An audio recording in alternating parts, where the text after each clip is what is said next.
Starting with the weekend categories and styling, the Ram SRT10 is fine, not exactly beautiful, but fine, and it gets a 5 out of 10. Acceleration does 0 to 60 in 4.9 seconds, which means it is quicker than a Ford Raptor, pretty impressive, and it gets a 6 out of 10. Handling is merely acceptable, nothing more. This truck is definitely intended more for straight line speed, and it gets a 3 out of 10. Fun factor is decent, it's a hoot to drive fast in a straight line and hear that exhaust note, and it gets a 6 out of 10.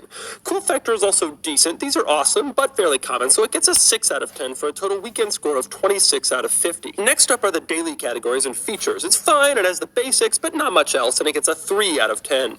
Comfort is average with a roomy but not exactly luxurious interior, and it gets a 5 out of 10. Quality is fine, the interior is bad, but these are simple, reliable trucks, and it gets a 6 out of 10.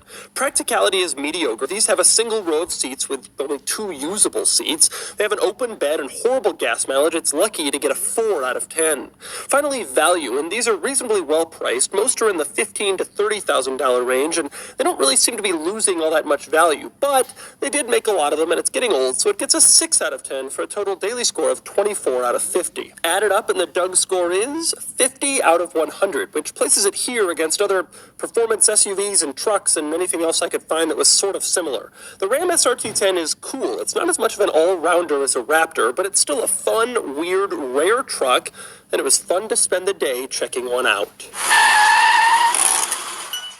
Starting with the weekend categories and styling, the FJ Cruiser is fine. I think it's a bit overstyled, and I don't think that anyone would call it gorgeous, and it gets a 5 out of 10.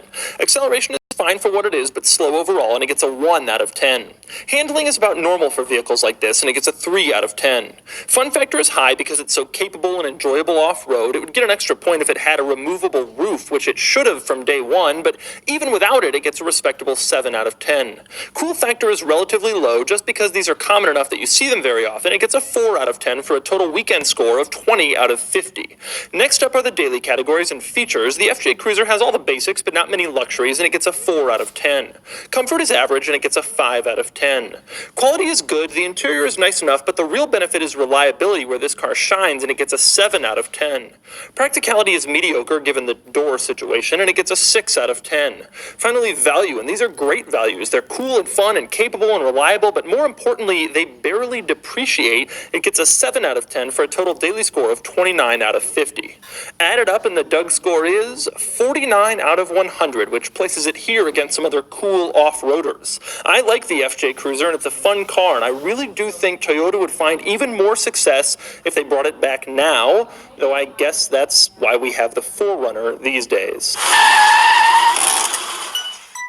Starting with the weekend categories and styling, the Swift looks really nice, one of the best small cars, and it gets a 6 out of 10.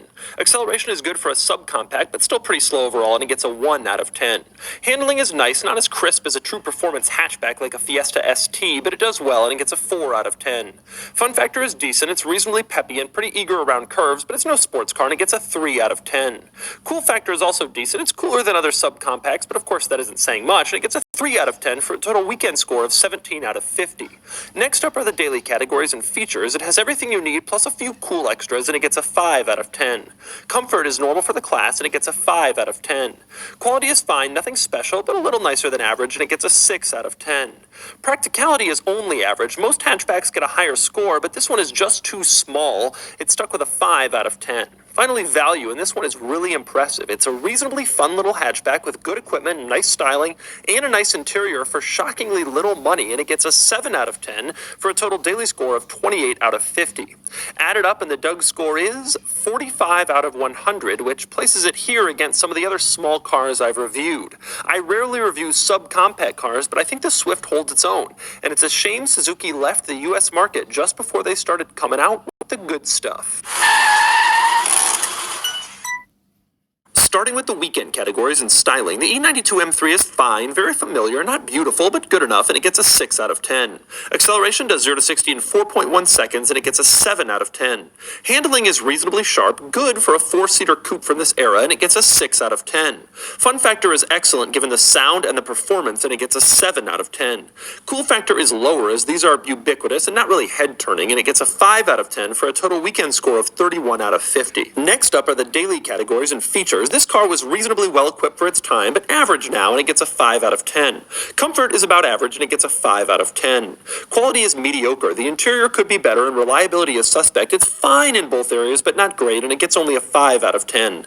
Practicality is average for what it is, and it gets a 4 out of 10. Finally, value, and these are good values. They're special cars that are not especially expensive to buy right now, assuming you can afford to maintain one, and it gets a 7 out of 10 for a total daily score of 26 out of 50. Added up in the DougScore is 57 out of 100, which places it here against rivals and other BMWs. The E92 M3 stacks up well, and it's a great, solid car, which is why it's such a common choice for people looking for luxury and performance without paying Porsche money. Just be sure to keep a little money aside for when it breaks, which it will. Starting with the weekend categories and styling, the club van is fine, nothing special, and it gets a 5 out of 10. Acceleration is slow, and it gets a 1 out of 10. Handling is sharp, especially for a vehicle like this, and it gets a 5 out of 10. Fun factor is low, given the low horsepower and the automatic, and it gets a 3 out of 10. Cool factor is also low. If you know these cars, you'll be excited to see one, but 99.999% of people will just think it's an aging base model Mini, and it gets a 3 out of 10 for a total weekend score of 17 out of 50. Next up are the daily categories and features. The club van is okay, nothing more, and it gets a 4 out of 10. Same deal with comfort, pretty standard for its class and price point, and it gets a 5 out of 10. Quality is a bit above average, the interior is high quality, and although these Minis aren't known for their reliability, the base models are a bit more dependable than the others, and it gets a 6 out of 10. Practicality is only a bit above average. These get great fuel economy and they can carry a lot of stuff, but there are only 2 seats, and it gets a 6 out of 10. Value is also okay. These are pretty cheap, but they're also not particularly special or stand out, and it gets a 6 out of 10 for a total daily score of 27 out of 50. Added up in the DougScore is 44 out of 100. I don't review a lot of cars like the club van, so here it is next to the closest competitors I could think of. It does only okay, but the real fun of the club van is in just knowing how unknown and rare it is, and I think that's really cool.